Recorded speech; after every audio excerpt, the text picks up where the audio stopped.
Hi, Damon here for Automotive Superstore. This time around something special from Alpine. It's their new INE-AX809. It's their first foray into this trapezoid-shaped fixed screen head unit category, of which there'll be some more models coming. It's also very interesting because it's the first head unit from Alpine and the first that I know of from a mainstream manufacturer that runs on the Android operating system. So let's dive in and have a look.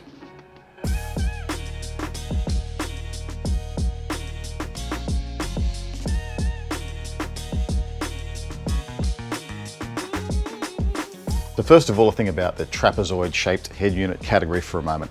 The thing is, it's important about these is they're not a floating screen and they don't fit into a double din or a single din style chassis. And so when you're shopping for one of these, it's really important that you make sure that you know that there's a fascia specifically for your vehicle that fits these types of screens. And so they mount just like this one here. And they're actually very slim. There's no din cage or anything behind them. And these fascia kits are available for a lot of cars, but not every car. And so it can be tricky to get the right one. Just make sure you put your vehicle's details into the website and then search for the vehicle specific kit for your car for one of these 9-inch trapezoid style screens, and you can't go far wrong. Now the INE-AX809 will actually come in two versions, one with HEMA maps built in, one without. There's a slight price delta between those two. The HEMA maps one is really handy because it gives you both on-road and off-road mapping. So if you do four-wheel driving or caravaning, go off-road a lot, that's a really fantastic feature to have. It's almost a must-have. It's also a must-have if you're a P-plater in New South Wales or say Northern Territory, because you're not allowed to use CarPlay or Android Auto or the maps from them. But the hack is you can actually use the map built into the head unit in the car. So if you're a P-plater in those states, maybe that's really worth having. Okay, so let's talk about some of the features of the 809 as well as what comes in the box. First of all, it does do the smartphone connectivity for both Apple and Android phones. The thing is with this unit is it insists on that being wireless. So even though it has USB ports and you can use those to charge your smartphones, you can't actually connect it via a smartphone, only via the cable. It insists on connecting via Bluetooth and being wireless like this phone is here. Now the other big thing about the unit is that, as I mentioned in the intro, it is an Android operating system, and that means it acts for all intents and purposes just like an Android tablet. And so it comes with, on this fly lead here, a little 4G SIM card connection, and there are two 4G antennas you plug into the back.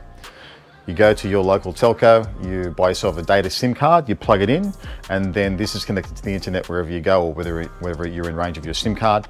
And you have an Android tablet. You've got the Google Store on there to download pretty much any app that's available on the Google Play Store. And so for entertainment purposes, that includes YouTube, of course, Netflix, of course, Plex if you have a Plex media server at home with downloaded content, Vimeo, anything like that can be played by this unit.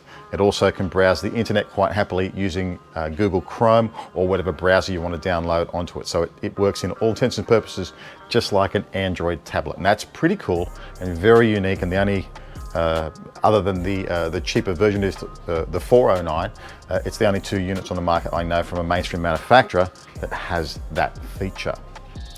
Now I know what you're thinking. Wait a minute, Damon, I already pay for my data on my phone every month, and I've already got a huge amount of data I probably don't even really use. I certainly do. I've got 80 gigabytes a month. I never use it. So why have I got to go and spend, I know at my telco it's $15 a month for a SIM card for this, which is what, $180 a year, just to have it pulled into my data? Can I not just tether it to my smartphone and use the internet? The short answer is yes, you can. To do that, you cannot do this mode for iPhones or Android phones and have that tethering at the same time. So you can't easily just quickly switch between this mode and then, I just want to go into the main menu and go and watch some YouTube. You can't do that. What you have to do is you have to open your smartphone, turn off Bluetooth, turn off Wi-Fi, turn on phone tethering for your own internet connection. Then you've got to go into the connections in here. In settings, you've got to turn the Wi-Fi back on. Then you've got to find your Wi-Fi for your phone and connect to it. And then it'll be acting like a tablet with a SIM connection wirelessly connected to your phone for internet connection. So it is possible, but you cannot do it simultaneously, and there's no fast way of switching between this mode, which you'll probably want to be in all the time, and then that mode where you use this as a tablet. That's just the way that it is with this unit. Now in the box, here are all the connections that you get. It's quite a host. It's a very comprehensive kit with the 809. Where to start? It has an HDMI input if you've got an auxiliary source that is HDMI, because the screen is actually 1280 by 720, which is high definition. A host of RCA ins and outs, and so it has 5.1 RCA pre-outs, so front, left and right, rear, left and right, subwoofer, and where is it? This green one here is actually a center channel output. Now, it's not 5.1 in a Dolby surround or surround sound kind of manner. It doesn't have that ability to take a video track with 5.1 encoding and steer that around like your home cinema or the cinema at the movies. The center channel in this, from what I can tell, is just a mono mix of left plus right, but that's fine. There are a lot of cars that actually have a center channel that you might want to retain, and you can do that with that center channel output. That's really handy. I haven't come across a unit that's got that before. You get, there's also, what have we got on here? There's auxiliary video inputs and outputs. Here we've got a microphone input for an external microphone. It's important to know that in the box there's no external microphone. It uses a microphone in the top corner here. If you want to buy an external microphone because you'd prefer to do that, maybe you've got a car that's got a really loud interior and you sit far from the screen, you can option one of those and just plug it in and go into a menu and just turn that on whenever you like. What else have we got on here? This is amp control, so your trigger to turn your amplifiers on and off is the pink wire on here. This loom here has your camera input. Now this does do the AHD 720p and 1080p camera support, and so if you want to get a high resolution camera, you can get that and you can add that to this particular unit. You can go to the menu here actually and set the different camera resolutions that are connected to it. That's really handy. 2 USB connections. It's actually stated in the specifications that there are 3. I can only find 2 in the box, and there are only 2 to connect on the rear, so I'm going to go with 2, but still 2 is plenty. You're going to be using these for flash drives or for charging your phone. Again, your phone's not going to connect via these for most cases anyway, unless you want to charge. And frankly, if your car's already got a USB plugged on the dashboard that's wide of the car to give you charging, you might not need to use either of these if you don't want to, but you might want to, because this unit is actually high-res certified. And that means it can play high-res files, and if you've got a high-res system, so you've got high-res signal processors, amplifiers, and high-res capable speakers, and you like high-res content like I do, this unit can actually do that, and you'll have to connect that via flash drive. You'll need to use a flash drive for your high-resolution files, because doing it via your phone wirelessly, it's not really high-res. Here's your main harness. I've got one connected to this at the moment. This one gives you your power, earth, and turn on, and your 4 powered channels. It's 45 watts maximum by 4. Let's just call it about 15 or 16 watts RMS by 4. And then here, which is also very unique, this is a Toslink digital connection. Now, if you've got an Alpine signal processor or any other DSP processor that has digital input, that means you can feed a digital signal from this head unit straight to the processor, which is the ultimate way to do it. It's important to note though, it is Toslink. There are a couple of different types of connector for digital transmission. Alpine's probably the most 2 popular DSP units, the Optim 6 and the Optim 8, only have coax input for digital, which is a bit funny. So if you want to use that like I want to in my car, you'll have to go onto Amazon or somewhere like that and buy yourself a cheap Toslink to coax converter and the appropriate cables. It's not expensive, it's like 30 bucks odd, but yeah, you'll have to do that because it's only Toslink out and those 2 processors have coax in digital. Here is the itty bitty owner's manual. It's a pretty brief one. I don't think this was put together by Alpine Japan. It's a bit small to read for my old man eyes.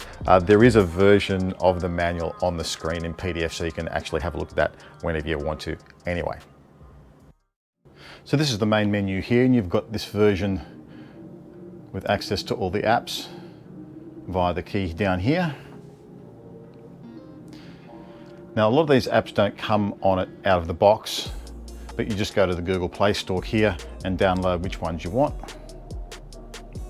You've also got this mode switch, and it turns it into larger icons and a bit more of a simplified arrangement. In settings, it's like a tablet.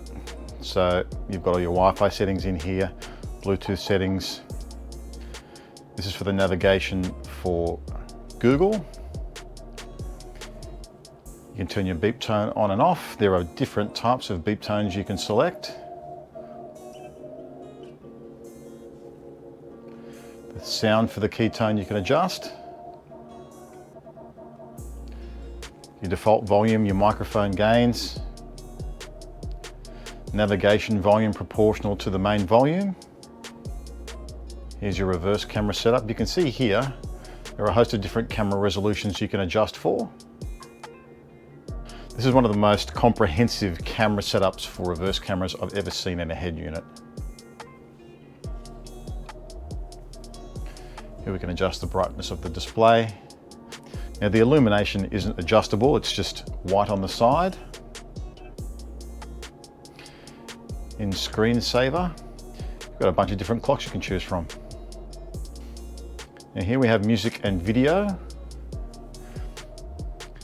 And here are some high resolution files I've got on a flash drive connected to USB 2. You can see here it shows 3 USBs plus local. There's only really 2 USBs that you can use. Local is the hard drive itself inside the unit where you can store some music. You can see here though, FLAC, WAV, it happily plays. AIF, it plays. The M4A high-res file I had, it refused to play on this particular unit, which was strange because on the more affordable 409, it did play. Either way, it's for FLAC and for AIF and for WAV, it plays perfectly fine.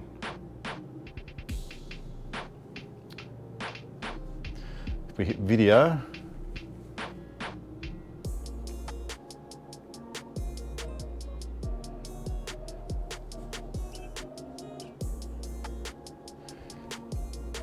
because this is a true HD screen, it looks really nice. Also, this is interesting, picture in picture.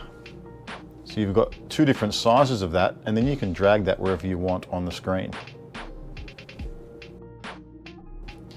Now if we hit this button here, it shows us what windows are open, and we can jump directly to them. So let's go into Mixer, which is the signal processing. Here's a shortcut to each of the different types of signal processing. Let's start in 3D surround, because here we can choose the speaker arrangement connected, so you can have 2 channels. 2.1, it's shown in the graphic here, so that's stereo with a subwoofer. 4 channel, 4.1, or 5.1 that adds the center channel. If you're in any of the other modes other than 5.1, you can also select virtual center and virtual surround. There's something for you just to play with and see if you prefer those over running it without. In fader, you can adjust using your finger like this. You can reset it at any time. I do note that when you press driver, it's for left-hand drive. Bass engine, SQ mode. Now, I had this plugged into a hi-fi so I could have a listen to it. And when I flicked between cinema and dedicated and music, I couldn't really hear any difference between these. Anyway, bass boost is very interesting. So you have bass boost, you can see here the front speakers are selected, or the rear speakers can be selected, or the subwoofer can be selected. And each individual one of these, you have the ability to add bass boost to without adding bass boost to the other speakers in the system. And so if you've got a subwoofer and you want to add bass boost to it, you can do that without overloading the front and rear speakers. That's really cool. Alternatively, if you've got your subwoofer set up correctly, but you want a little bit more kick out of your front speakers or your rear speakers, you can do that here. Just use it sparingly, but that's a really good feature. Sound focus is an interesting one. It's just got these numbers in the front, in the middle, and the rear of the car. I had a play around with these. I couldn't really tell what they did. Here in gain adjustment, you can adjust not just the independent level of each speaker in the system, but you can also change the relative phase of the speakers to each other. Time alignment. Each individual speaker can be delayed relative to the other speakers in the car. In crossover, here you have front high pass, front low pass, rear high pass, rear low pass, center high and low, and subwoofer. At the moment we've got front high pass selected. We can select the frequency we want to high pass, let's just say 100 Hertz. The slope can be adjusted from 6 all the way through to a massive 48 dB per octave, and you can adjust from as low as 20 Hertz all the way up to 3.5 thousand Hertz. The low pass filter, if we want to create a band pass, it is also variable up to 48 dB per octave and is variable from 20,000 Hertz down to 4 kilohertz. The rears have the same filter slopes and frequencies as does the center. The subwoofer can be adjusted to as high as 3.5 kilohertz as well. I do need to say though that the high pass filter, if you wanted to run this in an active three-way mode and have tweeters off 2 pairs of channels, mid-ranges off another pair of channels, and then the subwoofer, I think that 3.5 kilohertz, it's truly not high enough as a frequency to cut from. I'd like to see this up closer to 6,000 Hertz as a frequency you could adjust to, as that would make it much more handy to use. Now let's look at sound effect. Here are all the preset equalizer curves you can choose from to have a listen to, or blank. Now, I couldn't find the adjustable EQ in this originally until I accidentally pressed the presets button and it jumped into another screen. And then we have what's called link channel, where we have front left and right, rear left and right, center and sub to choose from, each of which has its own array of equalizers. So you choose which one you want, and then there's a fresh array of equalizer bands to tune with once you have. So that means that when you adjust, let's say you adjust the EQ for the front channels, it doesn't affect the rear channels or the center channel or the subwoofer. That's awesome. Then you've got individual channel. And that's even more complicated, where you can have each individual speaker in the system with its own equalization. Let's have a look at that equalization for a moment. You show the frequency here at all these dots, starting at 20 Hertz. And as we press the button, it goes through each individual tuning band that you have to tune with. Let's just say we want to tune 700 Hertz. We can minus its value here or plus its value here. And then you have different levels of Q, or width of boost. Unfortunately, the graphic doesn't show you this broadening and narrowing as you adjust this. It would be ideal if it did that. It doesn't do that. Let's talk about how many bands there are. Now, Alpine claims this to have 48 bands per. Now we've got to 20,000 Hertz. If I slide this along, you can see we're at 20,000 Hertz now. If I hit it again, it jumps another band, but it still says 20,000. Hit it again, there's another band, 20,000. Here's another band, 20,000. So what I think is happening here is it gets to 20,000. That's the top 20,000. This one's actually 25,000. This is 30,000. This is 35,000, and this is 40,000. The reason I think that is because they claim this is a 48 band EQ and it's only 44 bands to 20,000. But because it's high-res certified, they've added the extra bands to match the high-res certification up to 40,000 Hertz. The funny thing being is, Alpine's DSP units, they're very expensive ones for high-end tuning, only go to 20,000 themselves. So it's a bit academic because you can't measure up there. There's no content up there anyway, but either ways, they've provided those bands to tune with.